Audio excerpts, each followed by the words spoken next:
All right, welcome back to part 5 of DNA replication. So this time we are going to go into how the nucleotides are actually connected into a growing strand. So we'll actually look at the chemistry going on there, but we are also going to look into the proofreading mechanism of polymerase, as well as looking into how DNA polymerase can work as fast as it does, because it is an incredibly fast enzyme. So first of all, we're going to take a look here at the chemistry involved in a DNA replication reaction. So in this upper panel of this image, we have two nucleotides already added on. So here we have our template strand. So at 5' we have adenine, cytosine, guanine, then 3' end. We have our growing new strand, so starting at 5', so cytosine across from guanine, guanine across from cytosine. And now we have this thymine coming in to base pair with adenine. So this nucleotide is initially coming in, and it's solely the fact that it is forming hydrogen bonds with adenine that brings it in and keeps it here. So up to this point, nucleotides are just kind of bouncing in and out until we find one that sticks. Once you have one that sticks, you can essentially take the electrons that are present over here and attack over here, and we can cause these two phosphates to fall off and this new bond to be created. And this is how a new nucleotide is added on to this growing chain. Now, what I want you to understand is the formation of a phosphate bond with this hydroxyl is not a reaction that wants to occur. Okay, you could put mononucleotides in with this and they would come in and bind, but this reaction would never occur spontaneously. And that's because it's not energetically favorable. So the thing that really makes this reaction work is the fact that these three phosphates do not want to be connected together. They are connected together and they can't easily just let go, but they would prefer to be floating free. And so there's potential energy stored in this bond, and when that potential energy is released, it is captured and utilized to facilitate the next part of the reaction. When you have taken organic chemistry and then you come take biochemistry with me, we can go into specifically how this mechanism is working, because it is a really cool reaction. So now we have our new bond formed, and we have this pyrophosphate that is floating free.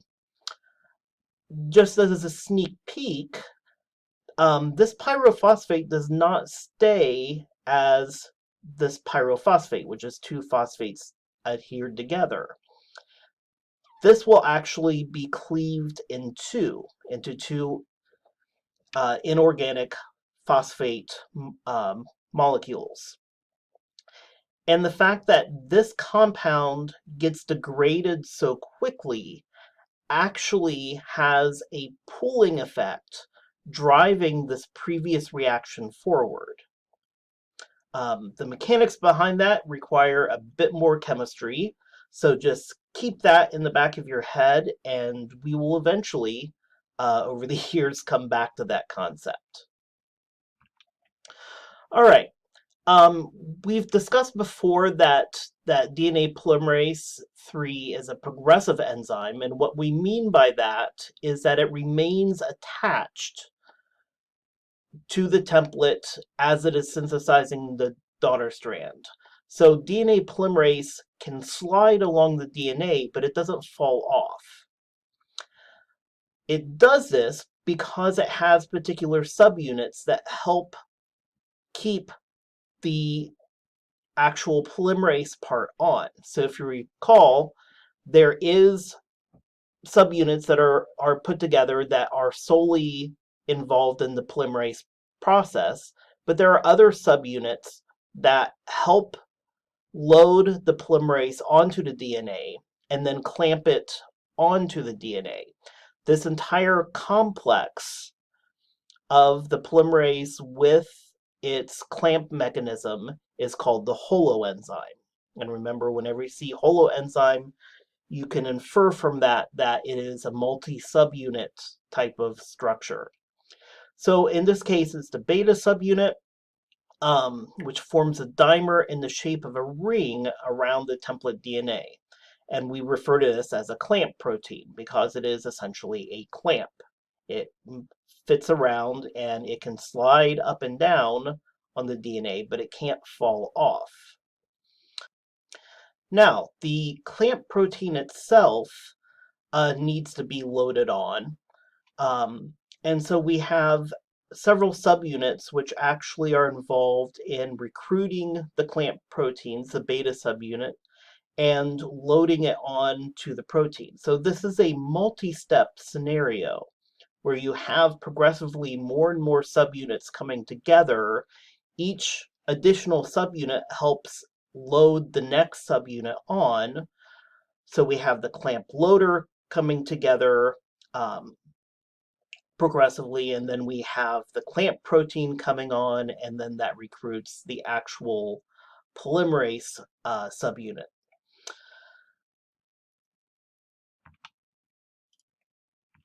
Now, the effect of this is really interesting. So if you were to have a deleted version of a bacteria where the beta subunit is missing, DNA polymerase III actually falls off after about 10 nucleotides. So it'll make 10, it will be able to reattach, and then it'll make a few more, and then it'll fall off, and then it'll come back on and make a few more and come off. And the overall result of this is you are only making about 20 nucleotides per second. When you add the beta subunit back in, the DNA polymerase is staying on long enough to polymerize 500,000 nucleotides at a time. And the rate of this is 750 nucleotides per second. So we are going from 20 nucleotides per second to 750 nucleotides per second. And we know that this is an important feature because some genomes can be huge. Millions and millions and millions of base pairs, billions of base pairs. And being able to process that much DNA in a realistic time course needs a very fast enzyme. And you can also see that having multiple enzymes working at once has a huge effect here.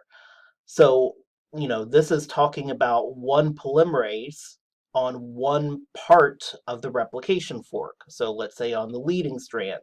We also have another one on the lagging strand, and then remember there's another replication fork. So each additional holoenzyme that we're putting on is increasing the speed. This also explains why eukaryotic chromosomes have multiple origins of replication. Because it is so much bigger, you get more enzyme onto one chromosome. This also explains why we have multiple chromosomes. Having multiple chromosomes allows us to break stuff up into chunks. All right, the second major important factor with this enzyme is it has a high degree of fidelity, meaning that it does not make mistakes, all right? Or in this case, the rate that mistakes are made is very, very small. So only one nucleotide per 10 to the 8th bases. So this is 100 million bases is a mistake, right? And there are several reasons why it is so accurate. So the first reason is the stability of the base pairing itself. So A's matching with T's and G's matching with C's is a very stable interaction and only occurs between the correct base pairs. The second feature is the structure of the polymerase at the active site. And the third is this proofreading activity. So let's start off first with stability of the proper base pairing.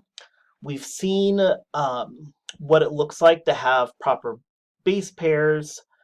And when you have a mismatch, there just isn't enough energy to hold those pairs together. So having 2 or 3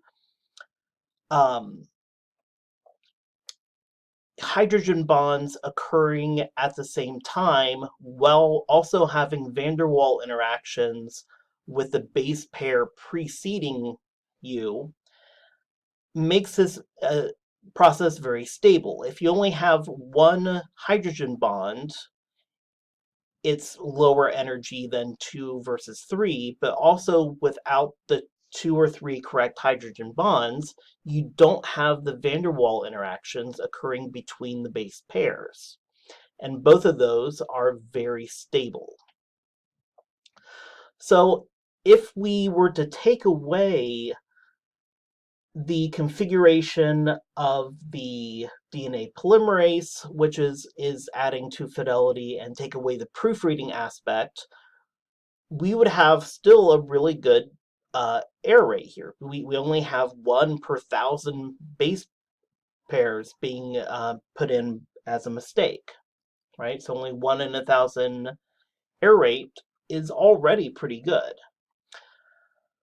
So the configuration of the polymerase is also an important aspect, and that is because the opening that the DNA is passing out of the other end is perfectly shaped to fit a perfect DNA double helix.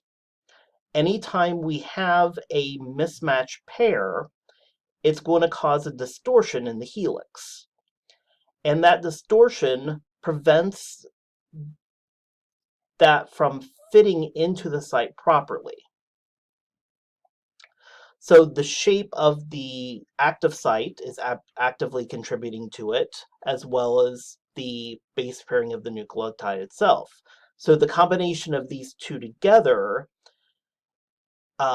decreases the error rate from 1 in 1,000 to 1 in 100,000 or 1 in a million, depending on which organism we pulled polymerase out of and which polymerase.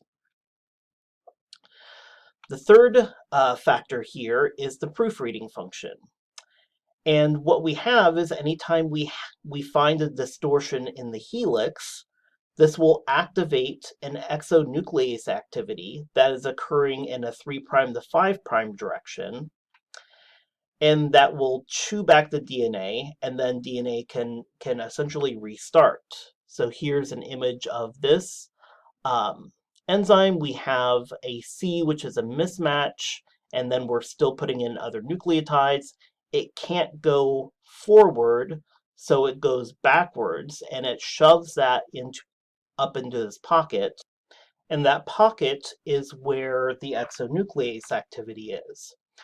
So it will start chewing back the DNA just kind of randomly. It chews back